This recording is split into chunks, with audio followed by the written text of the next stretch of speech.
Hello, today we're going to review the Mehron Cream Foundation.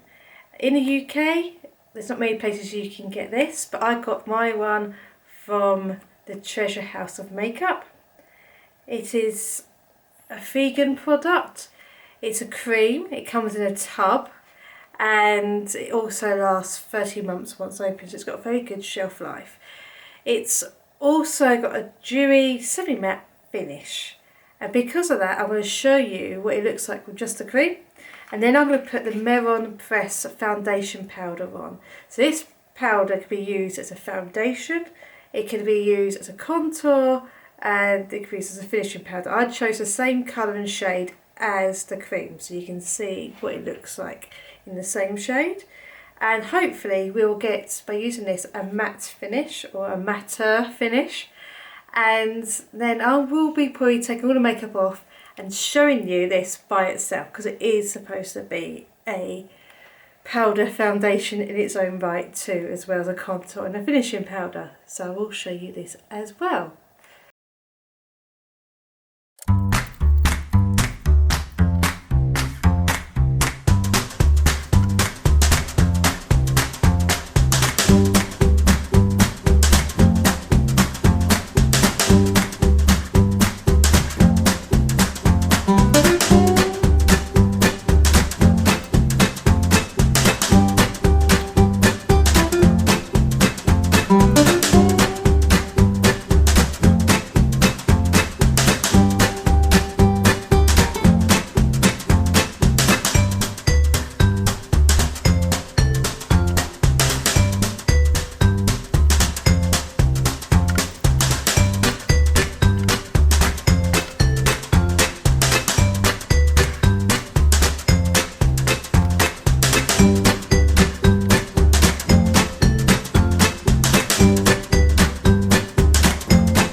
So yeah, I've done the foundation, and on this side was just the cream foundation only, and on this side was the cream foundation with the pressed powder on top.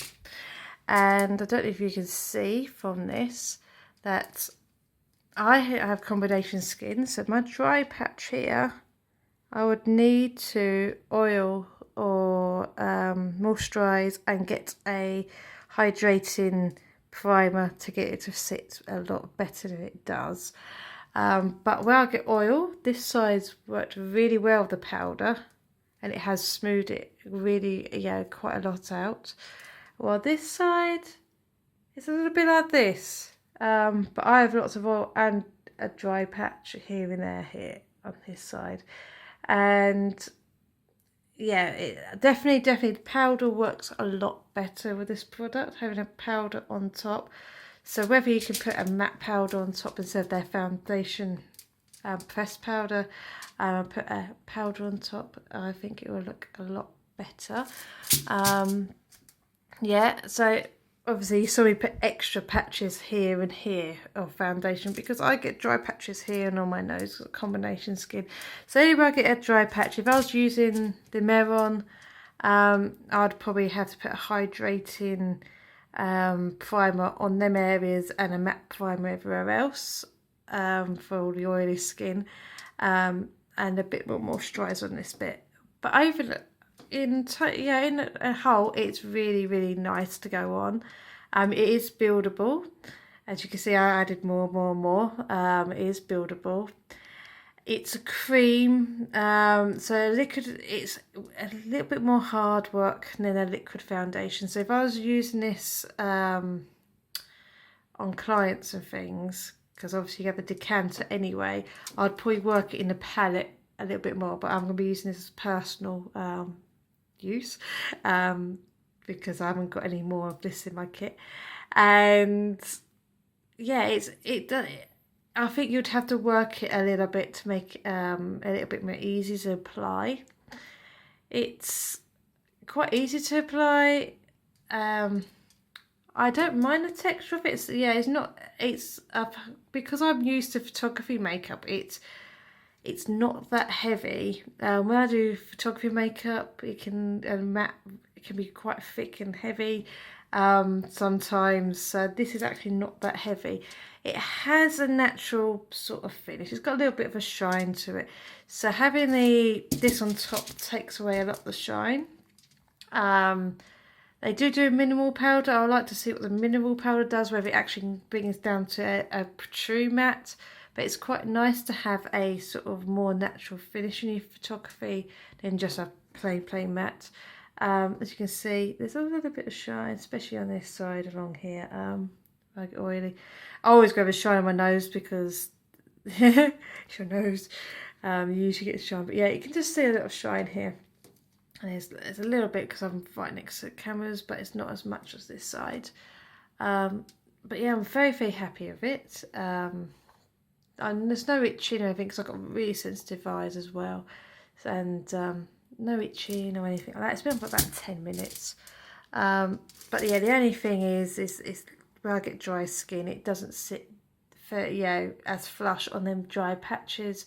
So I probably would have to put a little bit more hydrated my face a little bit more for them areas. But yeah, I'm very happy with it in total.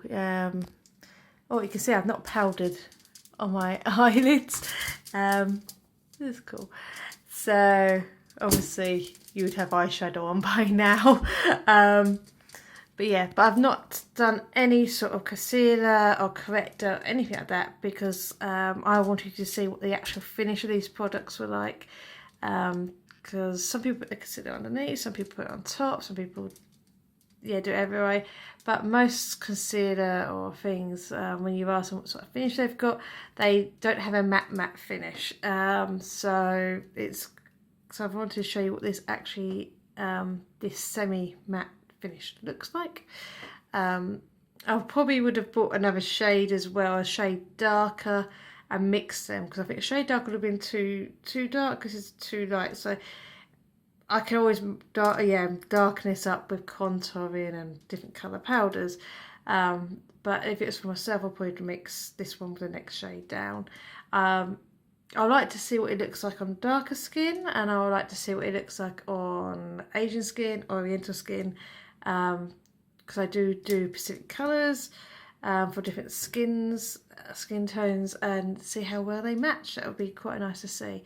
But yeah, it's a lovely little thing here. I think once you work out how to apply it for each type of skin, I think it will work very well for a makeup artist. It's where we can get this from the Treasure House of Makeup in the UK. There are a couple of eBay shops that sell this, but the Treasure House of Makeup sells the whole range in these little pots, which is great.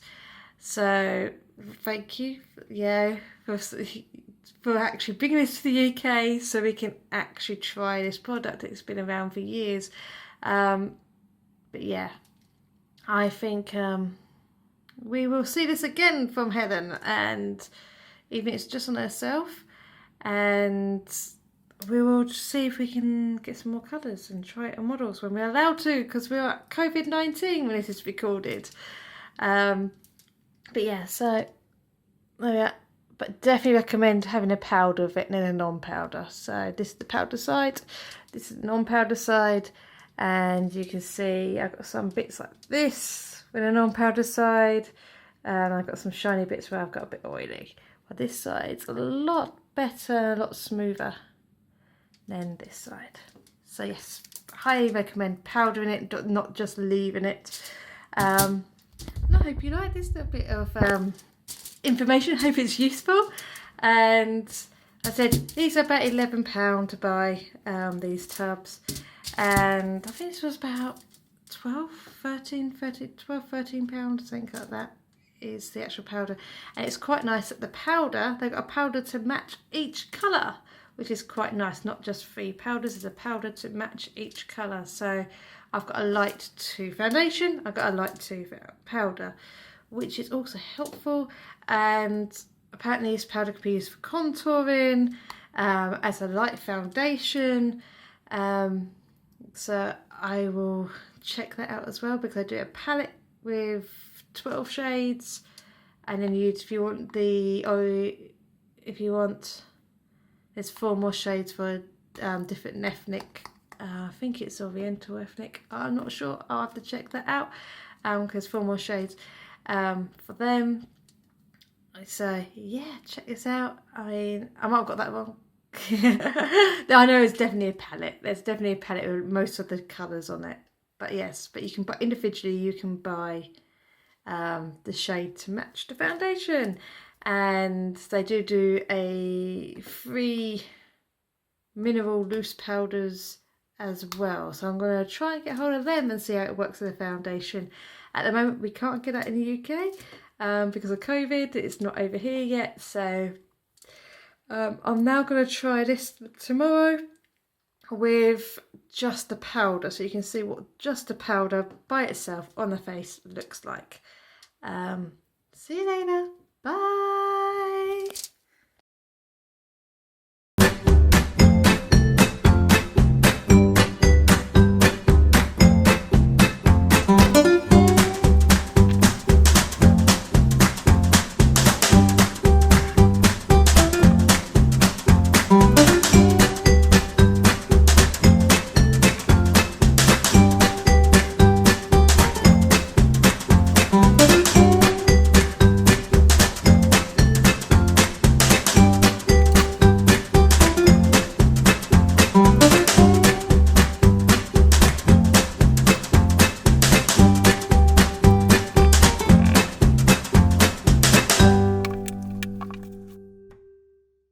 Hello, I've just applied this, which is the powder, which can be used as a foundation powder. As you can see, it's very, very light, but it does give it even coverage, which is really, really good. I would recommend it for a day look. If someone's got very good skin, or you want to make a feature of any freckles or anything like that. It does take the shine off the head because I'm quite close, about an arm length away from a light, or 3 lights. Therefore, because I'm quite close to the lights, it's going to have a bit of a shine because of how close I am. If I block the lights, it's a lot easier, or block one of the lights. It's not as shiny as this. Very, very impressed. It has made my face much paler because I've left this, you can see. It's a little bit paler. So I'd probably, if I was using just one colour, I'd go for the darker colour. If I was using 2 colours, I'd probably decanter this first and then mix the 2 colours together. So what I did first of all was put the sponge on and push the foundation into the pores to begin with. And then I patted on all this with a normal foundation brush. And then I evened it out and applied a little bit more with the powder brush to give a little bit more even coverage. If you've got a powder puff, this probably could do all 3 with a powder puff. I would be tempted, because I don't usually use powder foundation, is to scrape this out and then use it, because I found it quite tough when try and take powder foundation out of a compact like this.